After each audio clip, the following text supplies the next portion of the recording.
역사 한민족 방송을 사랑해 주시는 동포 여러분, 안녕하셨습니까? 보고 싶은 얼굴, 그리운 목소리 이소연입니다.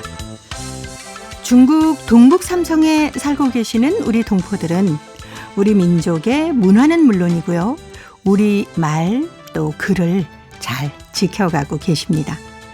그로 인해서 조선족 문화가 형성돼 있죠.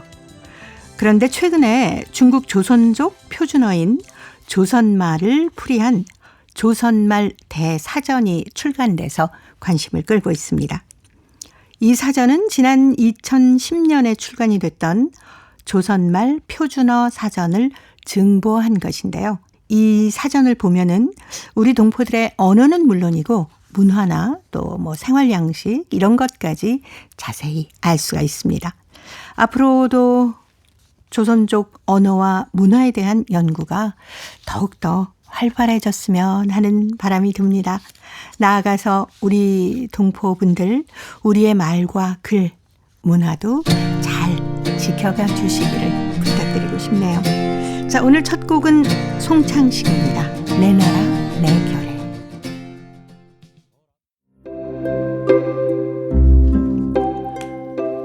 동포 여러분의 편지 사연으로 함께하는 시간입니다. 행복우체통 화요일의 편지손님, 홍익대학교 글로벌 경영학과 전춘화 교수님과 함께하는 날입니다. 어서 오세요. 안녕하세요. 아니, 중국에서 조선족 표준어로 우리말을 풀이한 조선말 대사전, 아니 출간이 됐다면서요? 네, 맞아요. 네.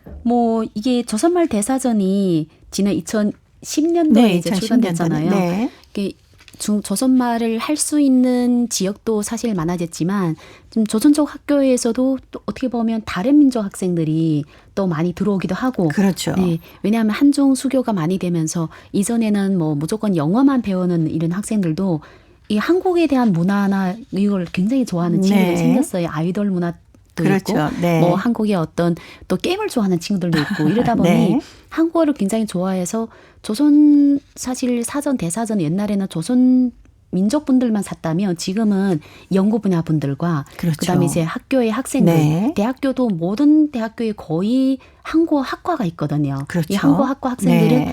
교포들은 들어갈 수가 없습니다. 아하, 네, 교포들 예. 들어갈 수 있는 거는 조선 어문과.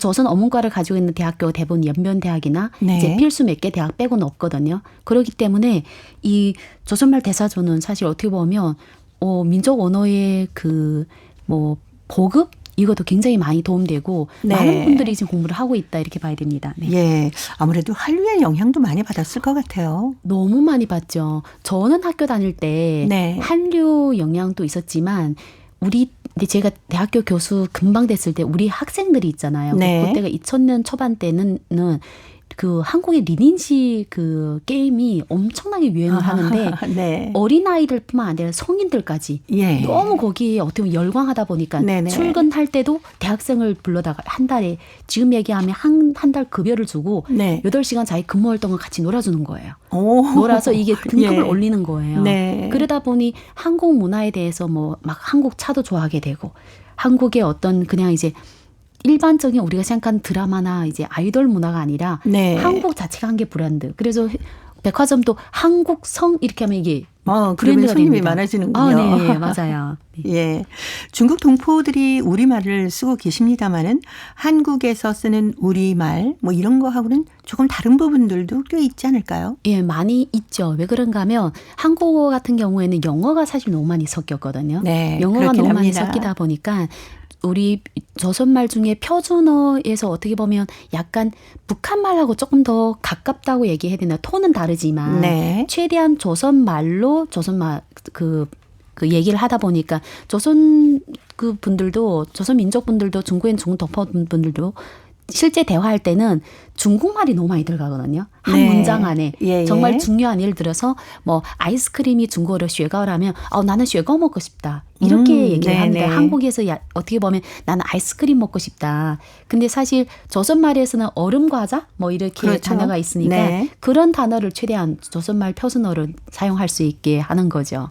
저는 네. 이제 외래어보다는 민족 고유어를 더 많이 사용했으면 하는 바람이 더 큽니다. 예. 아무리 글로벌 시대라고 해도 우리 말은 우리가 지켜가야 되지 않겠습니까? 그렇죠. 그리고 어릴 때는 우리가 이제 도시에 살면서 옆에는 다 한족 친구들이니까 밖에 나가면 중국말 너무 익숙되어 있잖아요. 그렇죠. 그런데 저희 이제 부모님 세대 분들은 조선말 하지 않으면 응 해주지 않았어요. 그러니까 예를 들어서 분명히 네. 알아듣는데 네. 조선말을 하게끔 유도해서 저는 어릴 때 부모님하고는 조선말 해야 된다. 약간 이런 생각. 근데 나이 있다 자라면서 할 말이 적잖아요. 그러니까 신문을 읽으라는 거예요. 아하, 그 신문 뜻을 잘 그것도 좋은 모르지만 방법이네요. 매일마다 신문 5분씩 네네. 읽는 거예요. 네. 우리 동포분들은 특히 중국에서 생활하면서도 우리의 말과 글을 잘 지켜주시고 또 문화를 지키기 위해서 참 많은 노력들 하셨죠. 너무 많은 노력을 네. 하죠. 예를 들어서 백일장을 하다든지 네. 그다음에 이제 그 연변 지역 빼고는 조선말 방송이 별로 없습니다. 네. 그러면 그 다른 지역에서는 자기 아이들이 한족 학교 다니더라도 잊어버리지 않게 상해 같은 경우에는 주말 학교 네네. 이렇게 주말 학교 또, 많더라고요. 주말 곳곳에. 학교를 차려서 네. 부모님들이 원래는 주말 되면 예체능을 굉장히 많이 공부를 한다면 우리말 네. 문화, 우리 문화 이거를 이제 공부하는 그런 장소를 마련해서 많이 홍보도 하고 또 많이 참여도 하고 네. 민족 자부심을 많이 갖게 하는 거죠. 예. 저희가 해마다 실시하고 있는 체험수기 그것을 봐도 얼마나 잘 지켜오셨는지 네. 아주 글 속에서 그냥 뚝뚝 묻어 떨어지더라니까요. 맞아요. 어떻게 보면 이런 행사가 네. 많이 있음으로써 우리 중국 동포분들도 내 민족 무엇을 하나는 지켜야 되겠다. 네. 제가 어릴 때 이 동네에 집 가면 책을 좋아하든 안 좋아하든 조선말 신문, 조선말 네. 잡지 네. 이게 다 있거든 집에 거의 네. 집집마다. 그래 심심하면 그냥 어머님 그렇겠네요. 아버님은 꺼내가지고 한 번씩 보고 그런 모습 보니까 아이들도 우리 또래는 완전 조선말 모르는 친구들 물론 있지만 적어요. 네. 그렇죠. 예. 얼마나 자랑스럽습니까? 네. 그리고 또 어려서 그렇게 배웠기 때문에 이중 언어가 완벽해서 사실 사회생활을 하거나 여러 가지 활동에도 굉장히 도움을 많이 받을 것 같아요. 저는 그게 정말 큰 혜택이라고 네. 생각을 합니다. 다른 민족도 물론 이제 몇 개국 언어를 할 수 있는 분도 있지만 중국 동포들 같은 경우에는 조선말 그다음에 이제 중국어 이거는 네. 정말 유창하게 이렇게 할 수 있기 때문에 저희들 나중에 취직이라든지 그렇죠. 다양한 공부할 때 일을 할 때는 엄청나게 도움을 받으니까 정말 동포분들 지금 젊은 친구들 네. 아이들한테는 꼭 꼭 민족 좀, 언어를 네. 잘 가르치길 바라겠습니다. 네. 자, 이제 행복우체통 열어보겠습니다. 중국 흑룡강성 영안시 김가영 학생이 보내왔습니다. 할머니의 사투리라는 글인데요. 전춘아 교수님이 소개해드립니다. 애미야, 한제 더운데 시원한 국시나 먹자꾸나. 네, 대껏 가서 만티도 사고 시원한 국시도 사올게요. 할머니와 어머니 대화예요. 친구들은 무슨 말인지 알 수 있어요? 잘 모르겠죠.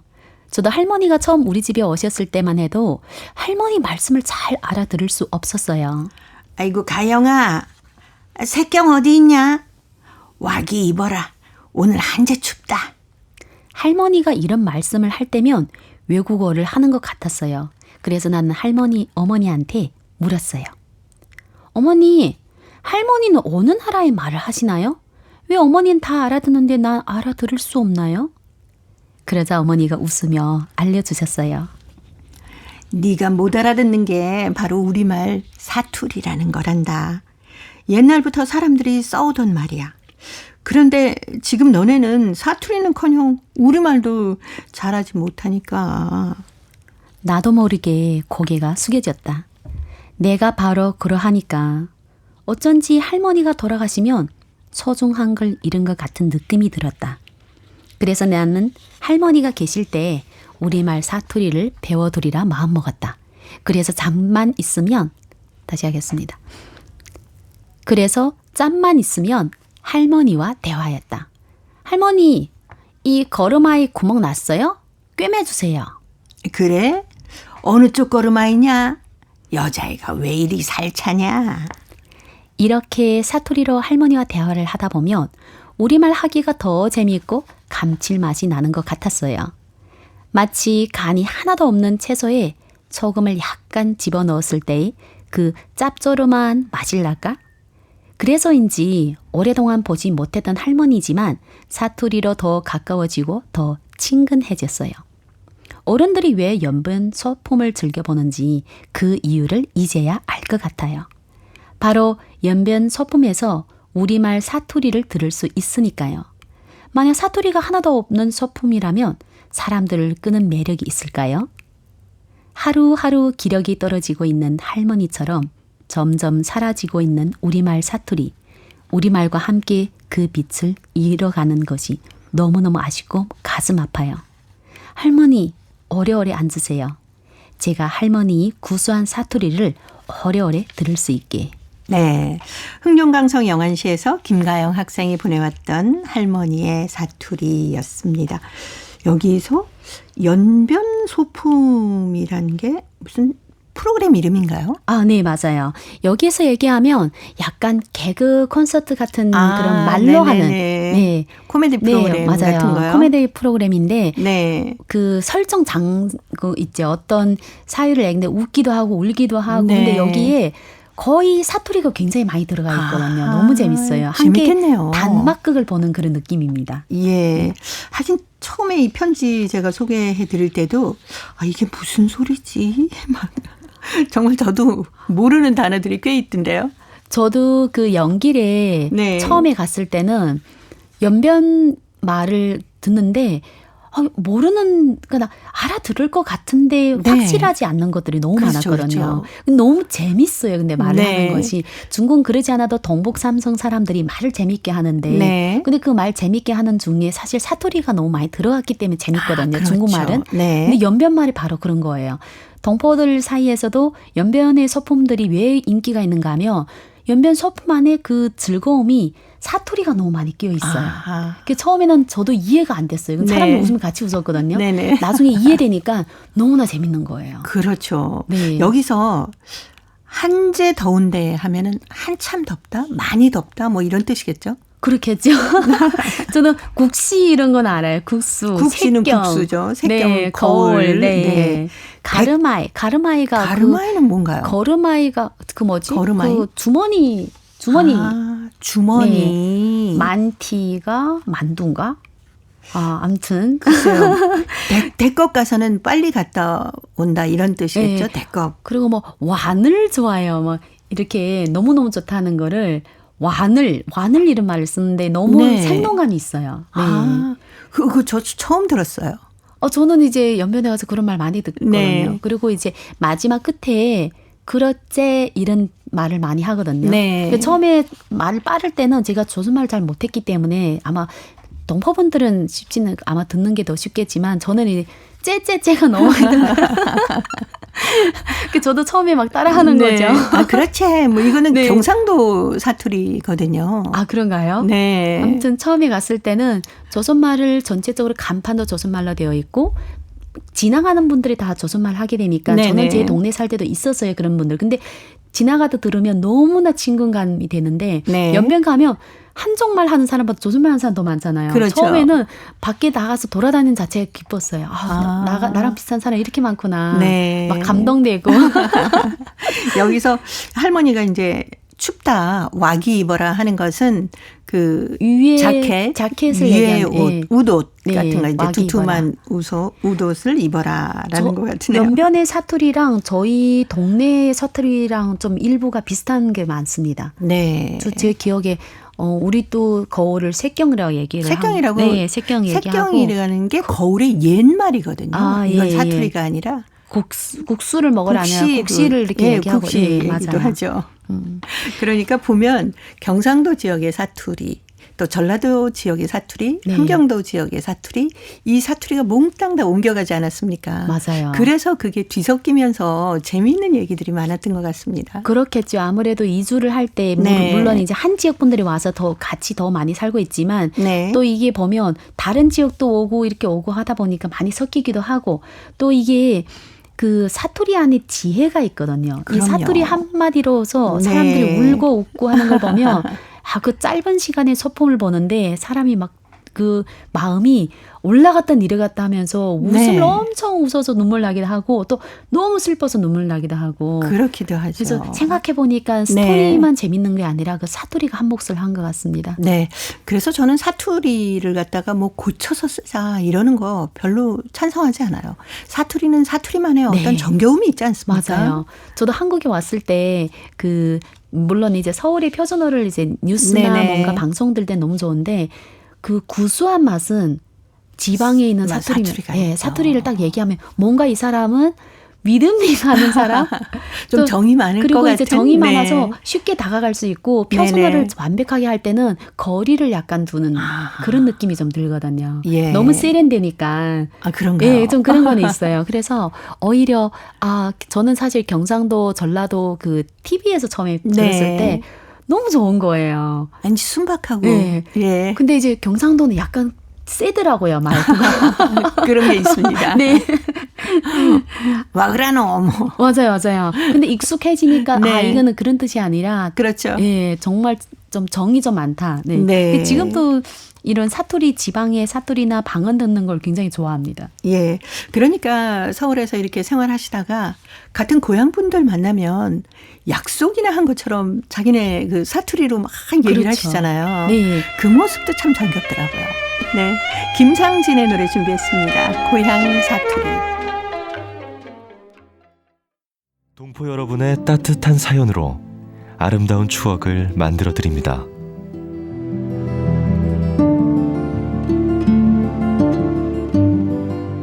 보내실 곳은 대한민국 서울특별시 영등포구 여의공원로 13 KBS 한민족 방송 보고 싶은 얼굴 그리운 목소리 담당자 앞이고요. 인터넷 주소도 알려드립니다.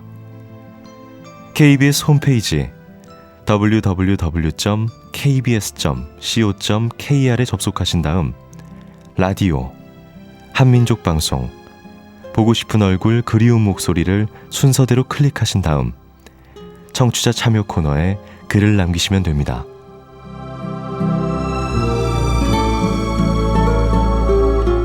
정다운 이야기와 아름다운 음악이 있는 보고 싶은 얼굴 그리운 목소리 동포 여러분과 늘 함께하겠습니다. 화요일에 행복우체통 홍익대학교 글로벌 경영학과 전춘화 교수님과 함께하고 있습니다. 자, 이번 사연은 중국 길림성 연길시 성송권 씨가 보내오셨습니다. 어머님을 그리며라는 글인데요. 제가 소개해드립니다.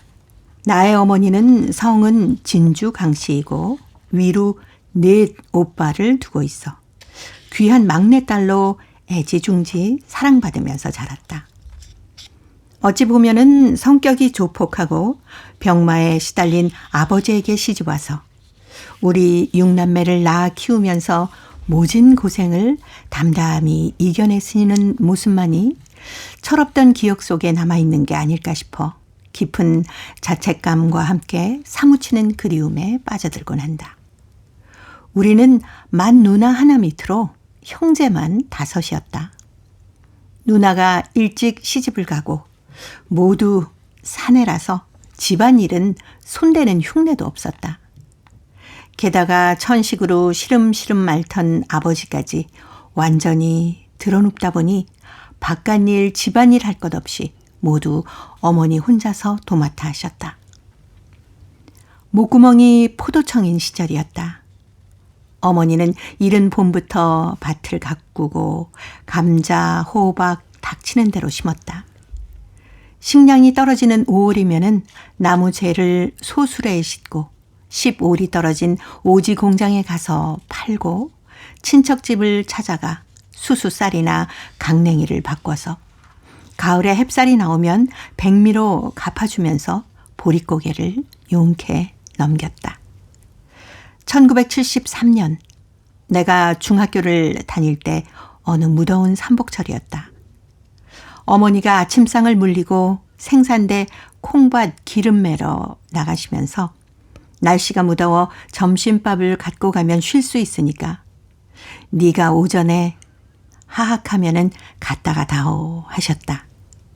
그런데 그날따라 반급별로 축구 시합이 있다 보니 그만 깜빡 잊고 말았다. 오전 내내 땡볕에서 일을 한 어머니는 또 풀을 뜯느라 일손을 멈추지 않고 이제나 저제나 내가 밥을 갖고 나오기를 저녁까지 애타게 기다렸다. 점심을 굶으시고 집으로 돌아온 어머니는 몸살로 저녁도 못 드시고 누워 계셨다. 죄책감에 어쩔 줄 몰라 하는 나를 보시고는 오히려 다독여 주시면서 어서 저녁을 먹고 숙제를 하라고 하셨다. 어머니는 한 번도 우리 형제를 혼낸 적이 없지만 몸소 강인함과 너그러움을 실천하셔서 우리가 본받게 하셨고 가정의 평온을 하사하여 우리가 정서적인 풍요로움까지 누릴 수 있었다. 어머니는 고마운 건 잊지 못하는 분이셨다. 남이 신세를 졌으면 꼭 갚아야 하느니라. 힘든 생활에 달걀 하나라도 손에 쥐어주시던 동네 문할머니가 양로원에 입주한다는 소식을 접한 어머니는 여러 가지 음식을 차려가지고 밤길로 찾아가 문안을 드렸다. 80년대 초 내가 사업을 할 때도 해마다 명절이면은 꼭 어머니 분부대로 문할머니를 찾아가 위문을 했다. 어머니가 우리 곁을 떠난 지도 언 20여 년 세월이 흘렀다. 세상 뜨는 날까지도 78세의 연세에도 아버지가 지은 집에서 홀로 사시면서 불을 지피고 밥을 하고 자식들 손 빌리는 일이 없었다. 지금 어머니께서 생전이라면 머리 한 번 더 따드리고 발 씻겨드리고 손톱 발톱 다시 한 번 깎아드리고 싶다. 그러나 그런 기회가 영영 없어졌다. 어머니절에 어머니에 대한 그리움이 더 짙어간다. 어머니, 하늘나라에서 부디 잘 지내세요. 라는 글이었습니다. 아이고. 네. 참 어머니가 이 형제분들 키우시느라고 고생도 하셨지만 참 바르게 잘 키워주셨네요. 그러니까 이게 물론 이제 지금 한 명이 어머니 얘기했지만 네. 그 시대 어머니들 보면 정말 거의 다 6남매, 7남매를 그러니까요. 키우셨고 네. 특별히 저희 동포분들은 할아버지가 일찍 안 계신 집안이 너무너무 네. 많아요. 뭐 여러 가지 그렇죠. 이유로. 네. 네. 그러다 보니까 정말 어머님들이 강하세요. 혼자서 일을 다 맡으면서 6남매를 키우고 네. 뭐 7남매를 키우고 또 그냥 키운 것도 아니고 저희 할머니 같은 경우도 보면 아버님 쪽에 선생님, 뭐 공무원 이렇게 네. 굉장히 공부를 많이 하셨거든요. 네네. 그만큼 집안일을 못했다는 거잖아요. 어떻게 그렇죠. 보면 그 네. 어머니가 뒷바라지를 다 하신 거죠. 그 작은 몸매에. 그래서 네. 그 옛날에 제가 농촌이나 이런 데 가면 할머니들, 꼬부랑 할머니들 정말 많으셨어요. 허리가 굽으신. 네. 네. 요즘은 사실 할머니들도 할머니 같이 꼿꼿하게 하고 다니는데 그렇죠. 이전에는 60대, 70대만 돼도 얼마나 고생을 많이 했는지 그렇죠. 거의 다 이렇게 기웃자로 걸어 다니시고 네네. 그래도 손에는 일은 쉬지 않으세요. 그렇습니다. 네. 네.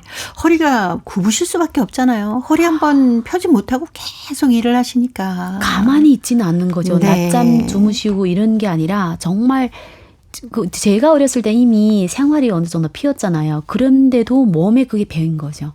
저는 그래서 우리 할머니가 우리 집에 왔을 때도 보면 네. 뭔가 계속 집안일 뭐를 하시죠. 네. 계속. 뭔가 손을 쉬면 안 된다라는 생각을 갖고 계시는 맞습니다. 분들 같아서 지금도 저도 할머니 생각하면 정말 저희는 막 이렇게 할머니가 허리가 이렇게 구부러지셨잖아요. 네. 그래서 할머니 왜 허리를 안 피냐 뭐 이런 얘기를 철없이 했었던 맞아요. 그런 생각이 납니다. 베풀고 사시는 어머니의 성품을 그대로 이어받으신 성송권 선생님. 글 정말 가슴 따뜻하게 읽었습니다. 지금 어머니가 계시다면은 저는 이 글귀요. 머리 한 번 더 따드리고 발 씻겨드리고 손톱 발톱 다시 한번 깎아드리고 싶다라고 하셨는데 옆에 어머니가 계신 분들 다시 한번 이렇게 해드리면 얼마나 좋을까요? 어머니 발 한번 씻겨드리는 거 그거 참 좋아하시거든요. 정태춘이 불러주는 그리운 어머니 들으면서요. 홍익대 글로벌 경영학과 전춘아 교수님과는 다음 주에 또 뵙겠습니다. 고맙습니다. 감사합니다.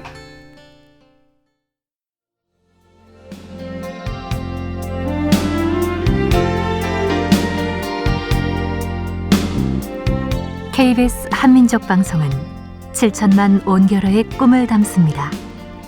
지구촌 곳곳으로 뻗어나간 한민족의 중심 채널 KBS 한민족 방송은 더 나은 미래를 위한 초석이 되고자 합니다. 여기는 대한민국 서울에서 보내드리는 KBS 한민족 방송입니다. KBS 한민족 방송 보고 싶은 얼굴 그리운 목소리 함께하고 계십니다. 자, 이제 동포통신원들과 전화를 연결해서 여러분 계신 곳에 새로운 소식을 듣겠습니다. 통신원 리포트인데요. 오늘은 중앙아시아 카자흐스탄 그리고 러시아 사할린 소식 준비되어 있습니다. 먼저 카자흐스탄의 김상욱 통신원 만나봅니다. 김상욱 통신원 안녕하셨습니까? 예, 안녕하세요. 네, 반갑습니다. 예, 반갑습니다. 한국의 한 사회복지단체가 카자흐스탄 고려인 독립유공자 후손들에게 모국의 기념품이 전달됐다면서요? 예, 카자흐스탄에 거주하는 고려인 독립운동가 후손 4가정에 세탁기 등의 가전제품과 우리의 전통 기념품이 전달되었습니다. 사단법인 함께하는 사랑밭인데요. 이 사단법인은 지난 26일 독립운동가 후손들을 찾아뵙고 선물을 전달했습니다. 여러분들도 잘 아시겠지만 영화 놈놈놈의 모티브가 되었던 15만 원 탈취 사건의 주역인 독립운동가 최봉설의 손녀 최유드밀라 씨 가정을 방문해서 가전제품과 한국의 전통 인형을 전달했습니다. 또한 대한민국 임시정부 재무부장을 지낸 최재형 선생의 그 후손인 박자지아나 씨, 그리고 일제의 대한제국 군대 해산에 맞서서 의병을 일으켰던 원주 진위대 장교 민금호 선생의 후손인 김자지아나 씨, 그리고 또 최봉설 선생의 후손 최나야 씨 등 이 4가정의 기념품을 전달을 했습니다. 최재형 선생의 후손인 박엘레나 씨는 고조 할아버지의 공로를 잊지 않고 기념해 주는 것이 매우 놀랍고 감동스럽다고 소감을 밝혔습니다. 한편 카자흐스탄에 살고 계신 민금호 의병장의 손녀인 민 알렉산드라 할머니와 독립운동가 황원정 선생의 아들이자 소련 공군 체육인 칭호를 받으신 황마이 선생이 최근 건강이 좀 악화되어서 치료를 받고 계십니다. 네. 이 시간을 빌어서 두 분의 건강이 하루빨리 회복되시고 더불어서 모든 독립유공자 후손들이 이 더운 여름을 잘 이겨내시고 건강하시기를 좀 바라고 기원합니다. 네. 자, 이렇게 좋은 행사를 한 사단법인 함께하는 사랑밭 이 단체가 고려인 장애인 가정 주거 개선 사업도 벌였다고 하는데 어떻게 많이들 좀 참여를 해 주셨을지 궁금하네요.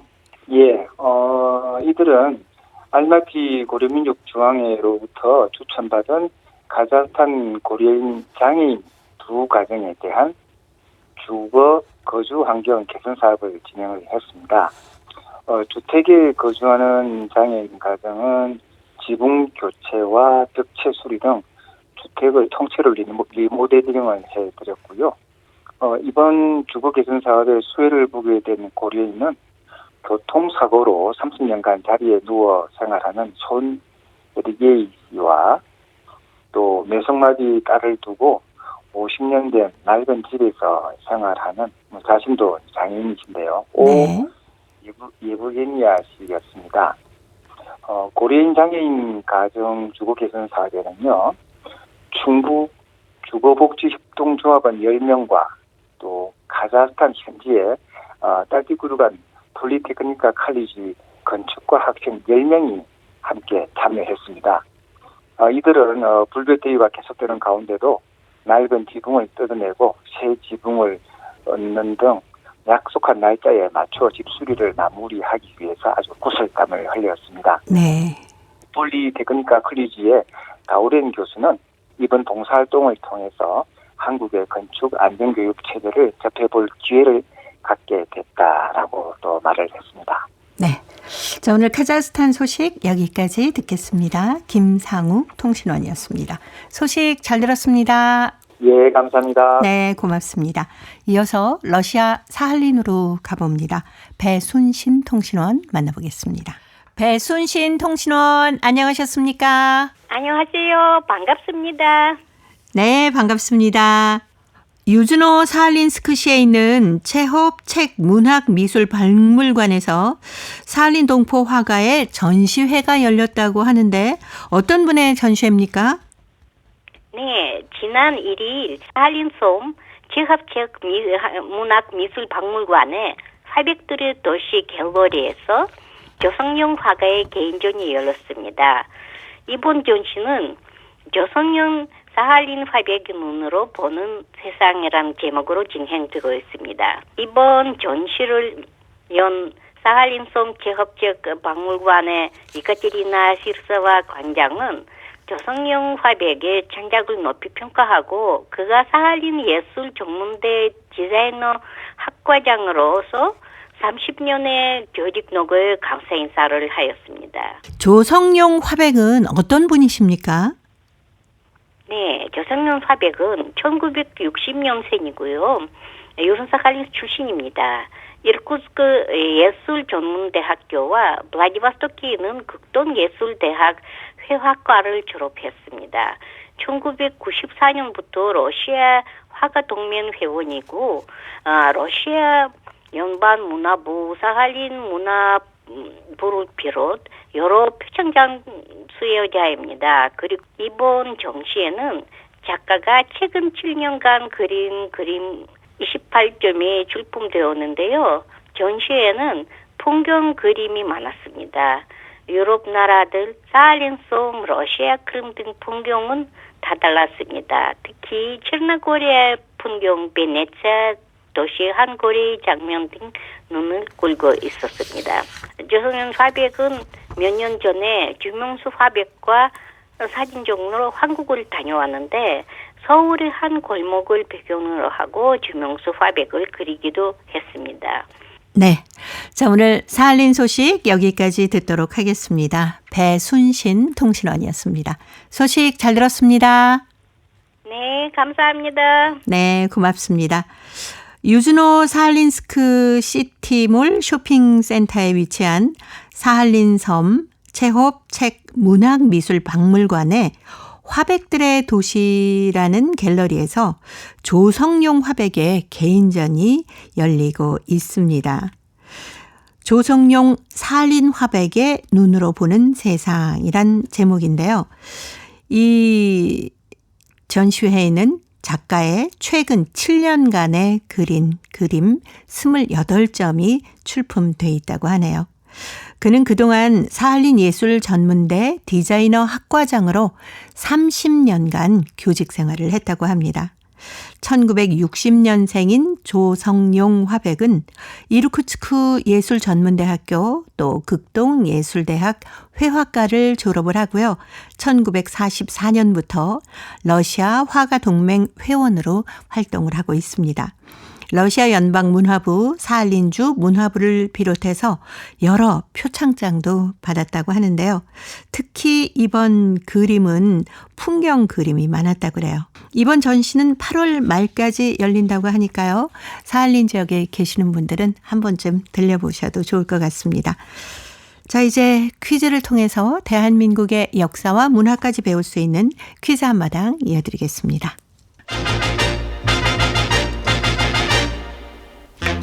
동포 여러분과 퀴즈로 하나 되는 시간. 퀴즈 한마당. 이리 오너라. 아이고 형님 어쩐 일이시옵니까? 지가 오면 될 것을. 왜? 내가 흥부 니놈 집에 오면 뭐 안 되냐? 아유 그게 아니었고 너무 반가워서 그렇지요. 진심 맞지? 아유 그러면요. 근데 네 뒤에 있는 그게 무엇이냐? 요것이요. 그래 그거 엄청 좋아 보이는데 그 안에 뭐가 들어있느냐? 금은보화가 들어있사옵니다. 금은보화? 예, 금은보화요. 아, 그래. 나 좀 다오. 이걸요? 왜? 주기 싫으냐? 아유, 주기 싫은 것이 아니라. 이거 나 주는 거지? 예, 형님 드리겠사옵니다. 그래. 예, 이따 하인시켜서 갖다 드리겠사옵니다. 아니야. 지금 내가 가져가야지. 이따 네 맘이 어떻게 변할지 알고. 걱정 마셔요. 꼭 갖다 드리겠습니다. 가 제가. 쓸데없는 소리 말고 내가 지고 갈 테니까 그 뒤에서 잘 밀어보거라. 아유, 허리 다치셨네. 아, 괜찮아. 허리 튼튼혀. 괜찮으니까 잔말 말고 어서 밀어. 예. 자, 대충. 그 밀고 있느냐? 예, 밀고 있사옵니다. 아닌 것 같은데. 근데 왜 꿈쩍도 안 해 이거? 이거 주기 싫어서 잡아당기고 있는 거 아니냐 이 말이야. 지금 밀고 있사옵니다. 그래, 가자. 더 밀어봐라. 가자. 그렇지. 간다. 아이고. 이걸 밀라니까 왜 날 미는 거야? 아유, 형님 괜찮으세요? 놀부주가. 동생인 흥부집에 간 놀부가 이것에 금은보화가 가득 들어있다는 말을 듣고 이걸 가져가려고 하네요. 그러게요. 하인을 시켜서 갖다 준다고 했더니 직접 가져가겠다고 하네요. 놀부가 탐을 낸 이것은 장의 한 종류인데요. 한국의 전통 가구의 한 종류죠. 네, 문짝에다가 유리를 붙이고 화초무늬를 채색한 옷을 넣는 의장이나 의거리장을 말합니다. 이것의 문판에다 꽃그림을 그려서 장식을 했고 장 안에는 해충의 침입을 막기 위해 한지나 비단을 발라두기도 했습니다. 조선시대 사대부가의 안방에는 꼭 이것이 있었는데요. 흥보가에서는 놀부가 흥부집에 있는 이것을 욕심을 내서 직접 지고 갈 만큼 아름다운 장으로 묘사되고 있습니다. 자, 여기서 문제 나갑니다. 문짝에다 유리를 붙이고 화초무늬를 채색한 의장이나 의거리 장을 말하는데요. 흥보가에서 놀부가 부자된 흥부집에서 이것을 뺏어오는데 이것은 무엇일까요? 자, 보기 드립니다. 1번, 된장, 2번, 고추장, 3번. 화초장. 정답을 보내주신 분 가운데 일주일에 한 분 추첨해서 소정의 상금이나 상품을 보내드립니다. 퀴즈 한마당. 지금까지 성우 이현주, 최현지였습니다. 감사합니다. 하긴 저도 이것이 뭔지 잘 몰랐습니다. 판소리 흥보가를 듣고 이것이 뭔지 알겠더라고요. 이 놀부가 동생 흥부의 집에서 이것을 빼앗아서 직접 지고 가다가 이것 이름을 잊어버려서 이거였나 저거였나 뭐 간장, 고추장, 구들장 이렇게 얘기할 때 정말 웃음이 많이 나왔던 기억이 있습니다. 혹시 동포 여러분 댁에는 이것이 있으신지도 궁금합니다. 이것이나 또 우리 전통의 생활용품에 얽힌 얘기가 있으면 행복우체통으로 사연 보내주시기 바랍니다. 정답은 KBS 홈페이지에 접속하신 다음에 라디오 한민족 방송 보고 싶은 얼굴 그리운 목소리를 순서대로 누르시면은 청취자 참여란이 있습니다. 정답도 적어주시고요. 또 행복우체통에 사연도 보내주시면 되겠습니다. KBS 콩으로 정답을 보내실 때는 연락처 잊지 마시고 꼭 남겨주시기 바랍니다. 여러분의 많은 참여 기다리고 있습니다.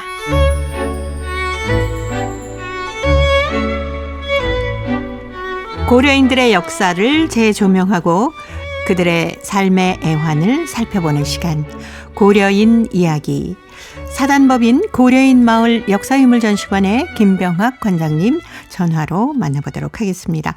관장님 안녕하셨습니까? 네, 안녕하십니까? 자, 오늘이 8월 15일 광복절입니다. 광주 고려인 마을에 거주하고 있는 우리 고려인 동포분들은 이 구경일이면 특히 뭐 태극기 다는 거 알고 지내시는지 궁금합니다. 예, 우리는 오히려 우리가 태극기 다는 법을 많이 잊어버렸죠. 네. 시대가 좀 편해지면서. 예. 그런데 고려인들은 이제 역사적 조국으로 돌아왔고 또 이들이 공동체를 이루면서 살고 있고 네. 또 그러면서 우리가 여기서 다양한 이 고려인들이 조국의 독립을 위해서 어떤 투쟁을 하고 헌신과 희생을 했는가에 대해서 서로 이렇게 공감을 많이 하고 있어서 네. 또 그리고 이쪽에서 활동하시는 분들이 이렇게 우리 기념일이 되면 태극기를 다는 운동들을 또 벌였던 효과가 있어서 네. 고려인들은 웬만하면 가능하면 이 태극기를 이렇게 달고 있습니다. 예. 오히려 저희들보다 더 열심히시군요. 아, 그러게요. 우리가 좀 분발해야 되겠습니다. 예. 당연히 뭐 광복절이 어떤 날인지는 잘 알고 계실 것 같으네요. 예, 그렇죠. 이제 이분들은 그쪽에서도 교육 받으신 분이 있고 이걸 모르고 지낸 분도 있지만은 네. 그래도 벌써 30년 이상 소련이 해체되고 나서 다른 이 각 공화국들이 독립하면서 각종 이 고려인 협회, 이 고려인 그곳에 사는 고려인들을 총괄하는 이런 단체들이 만들어져서 네. 그곳에서도 사실은 매년 8월 15일이면 우리나라의 그 독립 그 일제로부터 해방된 날을 기념을 해가지고 네. 나름대로 행사를 진행해 오고 있기 때문에 많은 분들이 그쪽에서도 이미 8월 15일은 무슨 날이라는 것은 알고 있고 예. 또 그런 상태에서 이제 여기 와서 우리도 8월 15일이면 이날을 꼭 잊지 않도록 우리가 나름대로 여러 가지 일을 진행하고 있기 때문에 이분들이 8월 15일이 무슨 날인가에 대해서는 네. 잘 인식을 하고 있습니다. 예. 특히 또 광주 고려인 마을에서 광복절을 맞아서 기념 행사 준비하고 계시다면서요. 예, 우리가 연례 행사로 하고 있는데 작년에는 홍범도 장군 흉상 건립 기념식을 하면서 8.15 광복절을 굉장히 우리들이 의미 있게 했었죠. 네. 그리고 이런 행사를 이렇게 끊기지 않고 계속 해야 되겠다는 뜻으로 올해도 지금 이제 오늘 또 11시가 되면 행사가 시작이 될 건데 아마 행사 참가자들이 준비를 위해서 곧 나올 것 같은데 예. 오늘도 홍범도 장군 흉상이 건립되어 있는 곳 이곳을 저희들이 이제 홍범도 공원으로 명칭을 이제 부르고 있습니다. 네. 그래서 이 고려인 마을 일대의 거리와 이 홍범도 공원 이곳에서 8.15 광복절을 기념하는 그리고 네. 연해주 고려인들이 어떻게 항일운동을 전개했는가를 기리는 네네. 그런 퍼포먼스 공연을 저희들이 지금 준비를 해놓고 지금 곧 행사를 하려고 합니다. 네.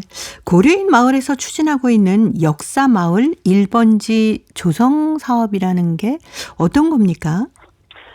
예, 이제 저희들이 사실은 우리 국내에 고려인들이 10만 명 이상이 들어와 있고 자칭 타칭 고려인 마을이라고 하는 이 것들이 벌써 20곳이 넘었습니다. 네.